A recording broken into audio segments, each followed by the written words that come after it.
저는 정준모라고 하고요. 뭐 흔히 저를 이제 사람들이 큐레이터라고 부르기도 하고 뭐 그래서 되게 직함이 많은 것 같아요. 근데 제가 주로 하는 일은 이제 미술관에서 뭐 이렇게 전시를 기획한다든가 작품을 조사하고 연구한다든가 뭐 이런 일들, 소위 미술품과 관련된 일을 하는데 사람들의 경우는 이제 미술품에 대해서 잘 이렇게 정확하게 잘 모르고 막연하게 아는 것 같아서 큐레이터들에 대한 어떤 그런 그 이해라든가 이런 게 좀 부족한 게 아닌가 싶기도 하고. 저는 원래 이제 고등학교, 초등학교, 중학교, 고등학교를 다 이제 그림을 그렸고 미술대학을 갔고, 그래서 미술대학을 가보니까 좀 이제 그림이 뭐랄까 좀 지겨워졌다 그럴까 좀 식상했다 그럴까 그러던 차에 이제 연극을 하게 됐고, 그래서 아마 대학교 2학년 때 이제 극단 76이라는 극단을 처음 창단할 때 이제 극단 멤버가 돼가지고 연극을 좀 했었고, 그리고 군에 다녀와서 목학하고 뭐 그러면서 이제 뭐 무용, 영화, 어떻게 보면 남들이 흔히 안 가는 부분을 상당히 많이 갔던 것 같고, 그러고서 이제 대학 졸업하고는 뭐 겨울 대성리전이라든가 서울 다큐멘터라든가 이제 대학교 4학년 때부터 뭐 그런 전시 기획하는 일들을 좀 했었어요. 그 당시 뭐 기획이라 그러면 지금하고는 좀 달라서 이제 거의 뭐 그 총무 수준의 그런 역할들을 했는데, 제가 미술관 일을 하게 된 건 대표적으로 이제 토탈 미술관, 예전에 아마 80년대에는 아침에 뭐 드라마 같은 데도 많이 나오고 그랬었는데 토탈 미술관에서 한 10여 년 일을 했고, 그리고 이제 1995년에 광주 비엔날레가 처음 만들어질 때 광주 비엔날레에 이제 제가 가서 전시부장 겸 뭐 홍보 전문위원 겸 뭐 대변인 겸 그래가지고 그 이듬해 국립현대미술관으로 옮겨서 국립현대미술관에서 이제 학예연구실장으로 한 10여 년 일을 했고, 그리고 뭐 가까이는 뭐 작년에 이제 청주 공예 비엔날레라든가. 글쎄 큐레이터를 내가 안 했다면은 아마 글쎄 내가 뭐가 됐을까? 무대 미술가? 아니면 뭐 연극 배우? 아니면 뭐 글쎄 성우가 됐을 수도 있겠고. 근데 중요한 거는 나보다 그림을 참 잘 그리는 사람들이 많은데 그 재능에도 불구하고 주변 여건이나 환경 때문에 그냥 그림을 접고 붓을 꺾고 뭐 중고등학교 선생으로 간다든가 뭐 이래서 그림을 못 그리게 되는 친구들을 참 많이 봤어요. 그래서 야, 못 그리는 나보다 잘 그리는 사람들을 그릴 수 있게 해준다면 내가 훨씬 더 이 미술계에 기여하는 바가 크겠다라는 생각을 했었죠. 그러니까 어떻게 보면 내 스스로 내 재주를 알아본 거지. 그래서 화가로보다는 그거 하는 게 훨씬 낫겠다. 그래서 뭐 그런 방법이 없을까라는 생각을 많이 했었고, 그런 과정에서 이제 생각했던 게 뭐 기업과 미술가들을 묶어준다든가, 기업이 자사를 홍보하기 위해서 그림을 사용하거나 어떤 전람회를 올가나이즈 해가지고 그런 것들을 통해서 이렇게 홍보를 한다든가 제품을 홍보하는 뭐 이런 방향을 생각을 해봤었고, 이제 그렇게 해서 주요했던 게 이제 뭐 몇몇 전시들이 이렇게 좀 성과가 커지면서 인구에 회자되면서 이제 그 당시로서는 뭐 큐레이터가 뭔지도 모를 때 내 나름대로 그 큐레이터라는 인식을 갖게 됐고, 그 인식이 이제 점점 확대되면서 사람들도 그 큐레이터라는 직업도 있구나. 그래서 이제 큐레이터라고 하면 흔히 많은 사람들이 이 그림하고 관련된 일이다 막연하게 이렇게들 알고 있는데, 사실 큐레이터라는 직업이 생겨난 지는 무척 오래됐거든요. 이게 이제 뭐 소위 미술관, 박물관의 역사와 같이 한다라고 해도 과언이 아닐 텐데, 근대적인 미술관이나 박물관들이 대개 18세기에 만들어지니까 꽤 역사가 오래된 그런 거죠. 근데 우리나라에서는 미술관이나 그 박물관의 역사가 일천하다 보니까 아마 큐레이터들에 대한 이해들이 좀 부족하고, 그래서 그냥 미술 동네에서 왔다 갔다 하는 사람은 다 큐레이터라고 얘기를 하는데, 사실은 가장 엄밀하게 얘기하면 큐레이터란 미술관 또는 박물관, 특히 미술관도 박물관 속에 속하거든요. 사실은 박물관의 개념이 무척 넓어요. 그래서 박물관에는 뭐 과학관, 천문대, 뭐 또 동물원, 식물원 이런 것까지 다 포함이 됐거든요. 사실은 그게 다 도서관까지 합해서, 그러니까 고문서위원회라서 도서관까지가 사실은 박물관에 다 속하는 거거든요. 그리고 이제 미술관이라고 하면 미술박물관의 줄임말이고, 그래서 그 박물관에서 일하는 사람들은 되게 이제 큐레이터라고 하는데, 특히 박물관에서 일하는 사람들 중에도 큐레이터라고 하면 리서치 하는 사람들을 이제 얘기를 하는 거예요. 조사 연구. 그래서 소위 그 소장된 유물이나 미술품에 대한 연구를 하는 사람들.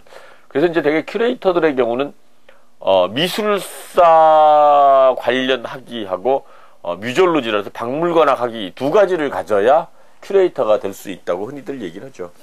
오늘날에 와서 큐레이터란 문화를 디자인하는 디자이너다, 뭐 이렇게 얘기할 수 있지 않을까 싶어요.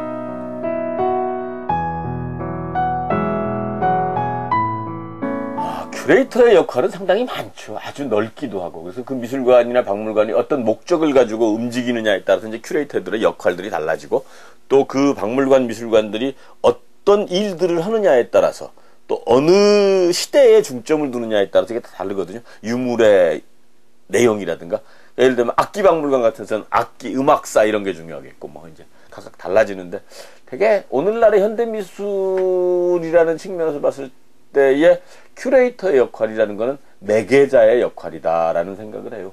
그러니까 작품과 관객을 이어주는, 서로 일종의 거간이라 그러니까 중매쟁이, 뭐 이런 역할들이 아닌가 싶은데, 많은 사람들이 이제 특히 우리나라에서는 미술관에서 현대미술을 보게 되면 이제 큐레이터들한테 무슨 설명을 요구한다든가 설명을 좀 들었으면 하는 얘기들을 많이 하거든요. 근데 사실은 큐레이터가 설명을 하는 사람은 아니에요.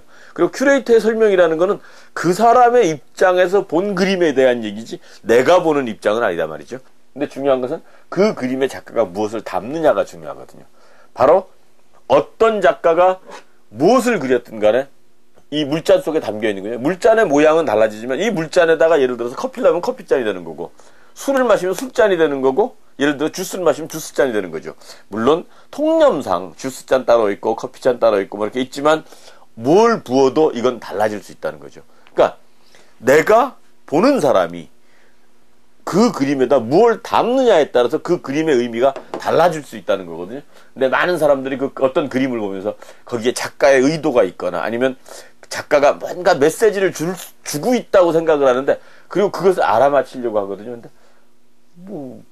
글쎄 점쟁이가 아닌 다음에야 그 작가의 의도를 알아맞힐 수가 없죠. 그리고 알아맞힐 이유도 없는 것이고, 또 경우에 따라서는 작가들이 그릇을 제공할 뿐이지 이 안에 답을 놓고 있지는 않거든요. 근데 우리들은 되게 전통적인 그림을 보는 그런 그 시각에서 자꾸 이 안에 뭔가 메시지가 있고 교훈이 있고 뭔가 제시하는 게 있을 거라고 생각하는데 그건 아니라는 거죠. 그러니까 큐레이터들도 어떤 일방의 어떤 입장이나 어떤 관점 또는 어떤 생각 이런 것들을 주입시키고 전달하려고 하기보다는 있는 그대로를 보여줄 수 있고 있는 그대로를 자연스럽게 느끼고 볼 수 있도록 해주는 게 가장 좋은 큐레이터가 아닌가 싶어요.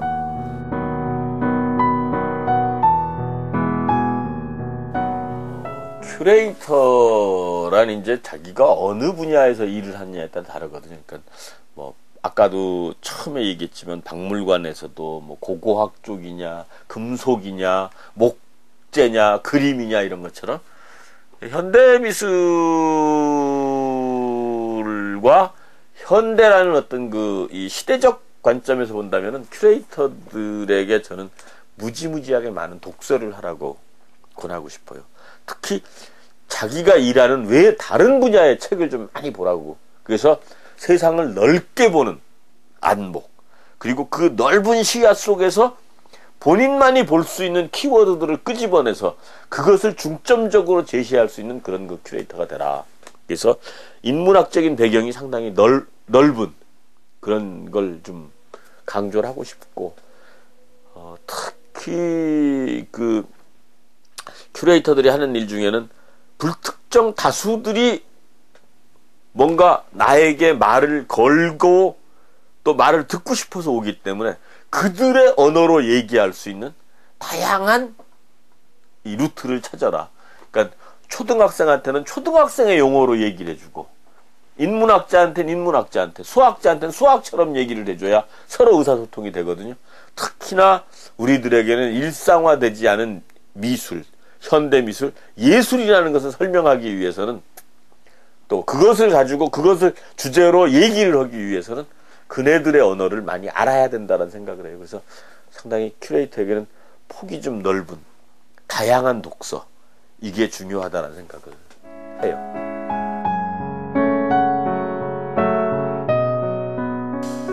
큐레이터에게 전시란, 글쎄요, 많은 학자들이 논문을 쓰는 것처럼 큐레이터들에게 전시란 논문이라는 생각을 해요. 그러니까 그 전시가 옛날에 봐왔던 똑같은 작품들을 가지고 어떻게 구성하고 엮어내느냐에 따라서 또 다른 관점에, 소위, 그래서 화가들이나 예술가들이 그림을 그렸다면 1차 작가고 큐레이터는 2차 저자가 아닌가라는 생각을 해요. 그래서 나름대로 우리가 문학 비평에서, 문학에서도 문학 비평을 문학의 한 장르로 인정하듯이 미술에서도 큐레이팅이라고 하는 것은 소위 또 다른 하나의 그림을 그리는 장르가 아닌가. 그러니까 화가들이 물감을 가지고 빨간색, 노란색을 써서 그림을 그린다면은 그 그림을 제재로 해서 또 다른 그림을 만들어내는 게 큐레이터가 아닌가라는 생각을 합니다. 글쎄, 큐레이터의 전망이 어떨까? 저는 사실은 뭐 학교 가서 그 석사과정의 신입생들을 만나면 그 얘기를 해요. 일단 혹시 전과를 할 수 있으면 해라. 왜냐하면 이 큐레이터란 직업이 사회적으로 효용이 많은 직업이 아니에요. 아주 특수한 직업이기 때문에 그렇게 사람을 많이 원하지 않거든요. 소위 말하면 좋은 미술관이나 좋은 박물관이 있어야 사람을 필요로 하는데, 우리나라 같은 경우 좋은 박물관, 좋은 미술관이 지금 현재 없는 게 또 상황이고, 그런 점에서 봤을 때 그렇게 전망이 밝은, 왜냐하면 일자리가 계속 창출되는 게 아니라 미술관, 박물관이라는 거는 사실은 어느 정도 수요와 한계가 있기 때문에 그런 부분에서 이제 소위 하고 싶어 하는 사람은 참 많지만 받아줄 것이 없는 게 이제 제일 문제다라는 생각이 들고, 사실 뭐 우리나라의 문화 정책이 있다 없다? 진보 정권이건 보수 정권이건 어떤 정권이 어떤 성향의 정부가 들어서도 문화 정책은 다 똑같았어요. 달라진 게 없단 말이죠. 그것은 뭘 의미하냐면, 소위 우리나라 그 정치가들, 국가 지도자라고 하는 사람들의, 좀 심한 얘기가 될지 모르지만 비루한 문화예술에 대한 인식이 문제가 되는 거거든요. 그래서 뭐 어떻게 할 건가에 대해서는 뭐 정치적인 입장에 대해서는 무지무지하게 얘기들을 많이 하면서 문화적으로는 얘기를 못 하거든요. 왜냐? 모르기 때문에 못 하는 겁니다. 그래서 뭐 자기 선거 캠프에 아니면 또 자기 지지 세력으로 뭐 문화예술인들을 찾아가고 문화예술인들한테 가서 막 친한 척하고 하지만 선거 때뿐이라는 거죠. 그리고 또 하나는 그런 식으로 문화예술을 정치의 도구화 시키려고 하는 부분들도 있거든요. 대단히 안 좋은 거죠. 그런 점에서 봤을 때 오늘날 이 큐레이터들의 일의 전망이라는 것이 그리 밝지만은 못하다.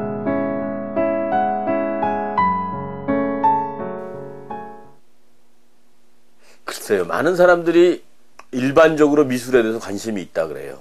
그리고 교양인의 한 사람으로서 당연히 미술에 대해서 관심이 있어야 된다고 생각을 해. 그러니까 본인이 있는 게 아니라 있어야 한다라는 의무감 때문에 있는 척을 많이 해요. 근데 사실은 또 일반 국민들의 경우는 뭐 먹고 사는 문제라든가 또는 문화예술을 접할 기회가 없잖아요. 그러다 보니까는 아무래도 공중파라든가 이런 것들을 통해서 미술에 대한 이해도, 그러니까 자주 만나면 친해지는 거거든요. 사실은 자주 못 만나니까 이렇게 거리가 생기는 거죠. 그래서 자주 만나게 하자라는 생각을 했었고, 그래서 이런저런 경로로 이제 뭐 그 방송국하고 그런 프로그램도 많이 했고, 그래서 그리고 이제 아마 제 기억으로는 그 청소년 미술 감상이라는 프로그램을 만들어서 그 EBS에서 25회로 방영을 했었거든요. 그 이제 소위 우리 청소년들이 되게 보면은 고호나 세잔는 아는데, 르누아르는 아는데, 예를 들어서 이중섭, 박수근 외에 한국 화가를 아무도 몰라요. 김환기 잘 몰라. 장욱진 잘 몰라. 그래서 우리나라 근대 미술사를 한번 쭉 정리하는 프로그램을 만들어야겠다 그래가지고 그 24명의 한국의 예술가들을 쭉 시리즈로 만들어서 했었거든요.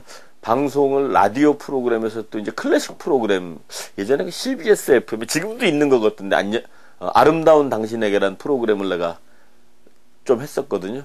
그럼 5분짜리 그림 얘기, 정준모의 그림 이야기를 넣어서 해달라 그래가지고 이제 했던 기억이 나고, 그리고 영화에 대한 관심은 사실은 일이 많아지니까 사실은 영화를 보러 가는 게 극장에 숨으러 가는 거죠. 그래서 극장에서 이제 멀거니 영화를 보기도 하고 자기도 하고 이제 그러다 보니까는 사실은 영화에 대해서 몰입을 해서 보는 게 아니라 빈둥빈둥 딴 생각하면서 보다 보니까는 영화의 스토리가 보이는 게, 영화에서 영화 속에 걸려있는 그림이 보인다든가 소품이 보인다든가 의자가 보인다든가. 근데 그 의자가 예를 들어서 유명한 건축가가 알바 알토가 디자인한 의자가 나온다든가, 또는 알토 시자가 한 개 나온다든가, 그러면 그런 게 재밌는 거라. 야, 저 녀석도 좀 수준 높네. 별걸 영화 소품으로 저런 걸 썼어? 이런 거. 군대에서 이제 영사기를 돌렸어요. 영사병을 가끔. 근데 영화를 보여주게 되면 똑같은 영화를 몇 번씩 보게 돼요. 그러니까 이미 다 외워. 그러다 보니까 이제 딴 데를 보는 거죠. 그러니까 내가 영화를 돌리면서 할 수 있는 가장 큰 일은 오게티를 발견하는 거예요. 그래서 예를 들어 일제시대 때 영화인데 부모님 전상사고 편지 쓰는데 모나미 볼펜을 똑딱똑딱 하면서 한다든가, 이런 것들이 이제 나 혼자 재밌는 거지. 그런 거 하면서 이제 영화에 대해서, 영화를 보면서도 그림이 보이니까. 근데 어떤 경우는 그 그림의 주제하고 영화의 주제가 딱 들어맞는 게 있어요. 주변에 이제 이렇게 잡지사에 있다든가 신문사에 있는 후배들, 친구들하고 이렇게 술 마시고 저녁 먹고 떠들고 놀다 보면 이제 제가 가끔 영화 얘기에 그림 얘기를 섞어서 하니까, 상당 그거 재밌는데 우리 연재를 합시다 그러더라고요. 근데 영화 속 그림 얘기할 때 하는 것 중에 하나가, 노팅힐 같은 영화에 보면 이제 샤갈의 그림이 나오죠. 그래서 샤갈 그림을 두고 둘이서 얘기를 하기도 하고, 둘이 또 결혼에 성공하게 되고. 그러니까 소위 샤갈의 그림의 가장 큰 주제는 사랑이거든요. 어쨌든 그런 것들을 통해서 상당히 이 영화의 주제와 그림의 주제, 이게 참 잘 맞아 떨어진다는 생각을 하거든요. 지금 이 전시는 우리나라가 인간문화재라고 해서 무형문화유산들을 보존하고 관리하기 위해서 그런 제도를 도입한 지가 한 50년이 되는데, 그 50년을 맞아서 소위 전통공예, 전승공예, 무형문화재로서의 공예의 장인들의 50년의 역사를 정리하는 그런 전람입니다. 그래서 이 전시회는 한 180여 명의 작가들이 참여를 하고 있는데, 그 중에 50여 분은 이제 세상을 떠나서 지금은 이 세상에 안 계신, 그러나 우리나라의 전통 공예의 맥을 잇는데 매우 중요한 역할을 해주셨던 그런 분들이고, 그분들의 작품과 당대 오늘의 장인들의 작품, 그리고 미래의 전통을 이어나갈 전수조교라든가 또는 계승자들의 작품들을 한꺼번에 모아서, 똑같은 우리나라의 전통이지만 그것이 시대와 상황에 따라서 어떻게 변화하고 또 어떻게 달라지고 또 새롭게 시대에 적응하면서 소위 살아남아 있나, 50년의 역사 속에서 공과 사, 그리고 또 앞으로 개선할 점, 이런 것들을 좀 고민해보자 했던 그런 전시입니다. 오늘날의 그림은 대개는 다 추상 미술이죠. 그래서 추상이라는 것은 우리가 일상에서 볼 수 없었던 것들, 그래서 마음의 눈으로 보이는 것들이거든요. 그래서 그것들을 설명은 할 수 있지만 그것을 증명할 수는 없는, 그래서 아주 답답하죠. 그런 점에서 모든 것들을 증명하려고 하지 말고 스스로에게 스스로가 설명을 한다는 그런 느낌으로 작품을 보면 되지 않을까라는 생각입니다.